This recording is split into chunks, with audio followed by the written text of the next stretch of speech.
Hello everyone, welcome to my YouTube channel RN academy of excellence. So seat allotment అయితే అయిపోయింది కదండి first ఫేజ్ది. So list అయితే ఇప్పుడు అవైలబుల్గా ఉంది. సో నా ప్రీవియస్ వీడియోలో డిస్క్రిప్షన్లో లింక్ కూడా ప్రొవైడ్ చేయడం జరిగింది. సో ఎవరైనా ఇంకా రిజల్ట్ చెక్ చేసుకోవాలని వాళ్ళు ఉంటే దయచేసి చెక్ చేసుకోమని రిక్వెస్ట్ చేస్తాను. సో రిపోర్టింగ్ టైం అయితే స్టార్ట్ అయిపోయిందండి. సో ఎప్పటి వరకు మీరు సెల్ఫ్ రిపోర్ట్ చేయొచ్చు, ఇంకా ఫీజు ఎలా ఆన్లైన్లో పే చేయాలి, వీటి గురించి మనం డిస్కస్ చేద్దామండి ఈ వీడియోలో. నెక్స్ట్ అట్లానే అలాట్మెంట్ కార్డ్ ఎప్పుడు డౌన్లోడ్ చేసుకోవచ్చు, సో నెక్స్ట్ టీసీ సబ్మిషన్ ఎలా ఉంటుంది యూనివర్సిటీలో, వీటి గురించి మనం తప్పకుండా చెప్పుకునే ప్రయత్నం చేద్దాం. సో అది అంతేకాకుండా ఈ వీడియోలో కొంచెం నెక్స్ట్ అప్కమింగ్ వీడియో మీద కూడా నేను ఒక మంచి అప్డేట్ ఇస్తాను అండి. సో మన ఛానల్ రావడం ఫస్ట్ టైం అయితే please do subscribe. So late చేయకుండా కంటెంట్లోకి అయితే వెళ్దాం. సో ఇది వచ్చేసి మీకు ఇక్కడ మనకి వెబ్సైట్లో ఇన్స్ట్రక్షన్స్ క్యాండిడేట్స్ అని చెప్పి ఒక పీడిఎఫ్ అవైలబుల్ ఉందండి. ఒకసారి దాన్ని మీకోసం వన్ బై వన్ రీడ్ చేసే ప్రయత్నం చేస్తా. సో ఇది ఫస్ట్ వన్ వచ్చేసి ఎవరికైతే ఆర్టీఎఫ్ వస్తుందో, సో ట్యూషన్ ఫీజు అంటాం కదండి. సో ట్యూషన్ ఫీజు ఎవరికైతే వస్తుందో వాళ్ళు రీఎంబర్స్మెంట్కి ఎలిజిబుల్. సో వాళ్ళు మొత్తం ఫీజు పే చేయవలసిన లేదు. సో సీట్ రిజర్వ్ చేసుకోవడం కోసం 700 పే చేస్తే చాలని చెప్పి ఫస్ట్ ఇన్స్ట్రక్షన్ చెప్తుందండి. సో నెక్స్ట్ సెకండ్ చదివితే self reporting system. So click on self reporting check box before this payment.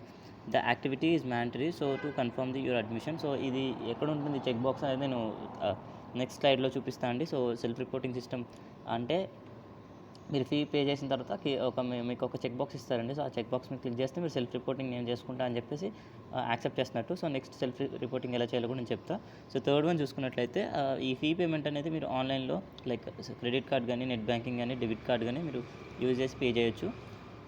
So make the payment on are before 17/2/2021 అంటున్నారండి. సో 17th February లోపు fee payment చేస్తేనే మీ provisionally allotted list అని ఎందుకు అంటున్నారంటే ఇది తాత్కాలికంగా allot చేసిన లిస్ట్ అండి. సో ఎవరైతే ఫీ పే చేస్తారో అప్పుడు ఫైనల్ లిస్ట్ వస్తుందండి. సో ఫీ పే చేయడం అనేది మ్యాండటరీ అండి, లేకపోతే మీరు ఖచ్చితంగా మీ సీట్ లాస్ అవుతారు. సో 17th లోపు మీరు ఫీజు అయితే పే చేయాలి. ఫీజు గురించి తెలుసు కదా. సో రీయింబర్స్మెంట్ వచ్చే క్యాండిడేట్స్ అందరూ 700 పే చేస్తే చాలండి ఇప్పుడు ఆల్టర్నేటివ్గా, which will not be refundable. మీరు కాలేజ్లో జాయిన్ అవ్వకపోయినా ఆ 700 అయితే రిఫండ్ అవ్వదు. వేరాస్ ఓసీ జనరల్ క్యాండిడేట్స్ లేకపోతే ఎవరైతే రీయింబర్స్మెంట్ రాని వాళ్ళు ఉన్నారో వాళ్ళు మాత్రం కంప్లీట్ ఫీ అయితే పే చేయాలండి.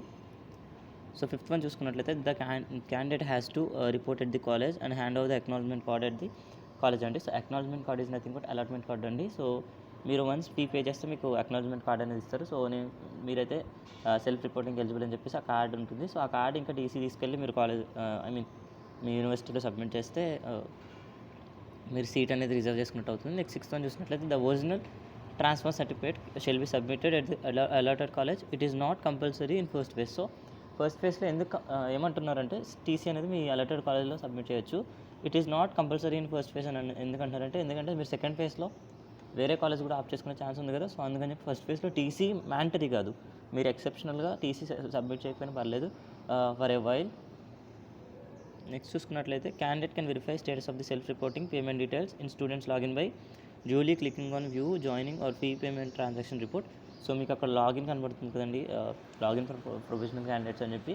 సో అక్కడ మీకు లాగిన్ క్రెడెన్షియల్తో మీరు మీ స్టేటస్ అయితే చెక్ చేసుకోవచ్చు.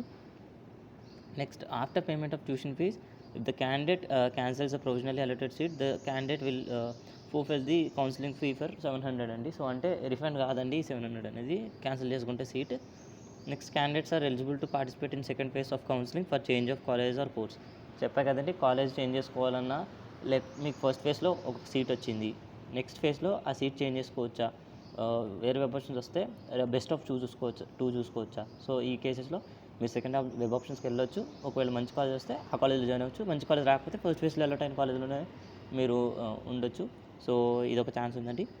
నెక్స్ట్ చూసినట్లయితే 10th one, whether the candidate has self-reported or not is eligible to participate in second phase. So మీరు ఫస్ట్ ఫేజ్లో సీట్ అలాట్ అయ్యింది కానీ మీరు సెల్ఫ్ రిపోర్టింగ్ చేయాలి, ఫీ పే చేయలేదు, అయినా కూడా మీరు సెకండ్ ఫేజ్కి ఎలిజిబుల్ అండి. సో ఎలిజిబుల్ కాదని లేదు. Next 11th one, the candidate suppose to take admission in only one of the course in CPG 2020 counselling. So suppose మీరు 2 సబ్జెక్ట్స్ రాశారు లేదా 3 సబ్జెక్ట్స్ రాశారు. సో 2-3 కాలేజ్ వచ్చాయి కానీ ఒక కాలేజ్లోనే జాయిన్ అవ్వాలని చెప్పేసి వీళ్ళు ఒక ఇన్స్ట్రక్షన్ అయితే ఇవ్వడం జరిగిందండి. నెక్స్ట్ చూసుకున్నట్లయితే వెబ్సైట్లోకి వెళ్ళంగానే కొత్త లింక్స్ వచ్చాయి కదండి, కొన్ని కొత్త యాక్టివ్ లింక్స్ వచ్చాయి. So college registration for login credentials మీకు అవసరం లేదు. నెక్స్ట్ ఇన్స్ట్రక్షన్స్ టు క్యాండిడేట్ చూసినట్లయితే అది క్లిక్ చేస్తే నేను చూపించిన పీడిఎఫ్ అయితే ఓపెన్ అవుతుంది. ఇక్కడ అప్లికేషన్ లింక్స్ ఉన్నాయి కదా, login for professionally allotted candidates. So ఇది వచ్చేసి మీరు లాగిన్ అయితే ఏమొస్తుంది నేను చూపిస్తా. ఇది ఫీ పే చేయడం కోసం అండి. కిందేమో ఫస్ట్ ఫేజ్ అలాట్మెంట్ లిస్ట్ ఉంది కదా, అది మీ సీట్ ఎక్కడొచ్చిందో చూసుకోవడం కోసం. వన్స్ ఆ లాగిన్ కొడితే ఇక్కడ మీకు హాల్ టికెట్ నెంబర్ ఇంకా ర్యాంక్ అడుగుతుందండి. సో నా క్రెడెన్షియల్స్ ఇచ్చా. సో నెక్స్ట్ పాస్వర్డ్ అడుగుతుంది. సో మీ పాస్వర్డ్ ఏది ఇచ్చారో అది ఇవ్వండి. సో నెక్స్ట్ చూస్తే ఇట్లా మీకు ఒక ఫామ్ కనిపిస్తుందండి. సో ఫీ పే చేయమని చెప్పేసి. సో మీ డీటెయిల్స్ కనిపిస్తే ఒకసారి కన్ఫర్మ్ చేసుకుని కింద మీకు ఎంత ఫీ కట్టాలో అంత ఉంటుందండి. నాకు రెగ్యులర్ సీట్ వచ్చింది కాబట్టి సో 3060 రూపీస్ పే చేస్తే సరిపోతుంది. సో మీరు కింద 2 చెక్ బాక్స్ ఉన్నాయి కదండి, accept TNC and terms and conditions, next self reporting, ఈ 2 చెక్ బాక్స్లు కరెక్ట్ చేసి ప్రొసీడ్ కొడితే మీరు పేమెంట్ చేసి నెక్స్ట్ మీరు సెల్ఫ్ రిపోర్టింగ్ చేయొచ్చండి. సెల్ఫ్ రిపోర్టింగ్లో మీ ఒక అక్నాలజ్మెంట్ కార్డ్ ఇస్తారు ఇప్పుడు ఈ ప్రొసీడ్ టు పేమెంట్ కొట్టంగానే. సో అక్నాలజ్మెంట్ కార్డ్ ఇంకా మీ టీసీ తీసుకుని మీరు ఆ కాలేజ్లో వెళ్ళి జాయిన్ అయిపోవచ్చు. ఐ మీన్ సెల్ఫ్ రిపోర్ట్ చేసేసుకోవచ్చు. అది అండి ప్రొసీజర్. సో నా నెక్స్ట్ వీడియోలో చాలామంది డిసప్పాయింట్ అయ్యారండి, మంచి ర్యాంక్ ఉండి కూడా సీట్ రాలేని వాళ్ళు. సో వాళ్ళకి నేను చెప్పే ప్రయత్నం చేస్తాను నెక్స్ట్ వీడియోలో. So thanks for watching my video. Please do subscribe.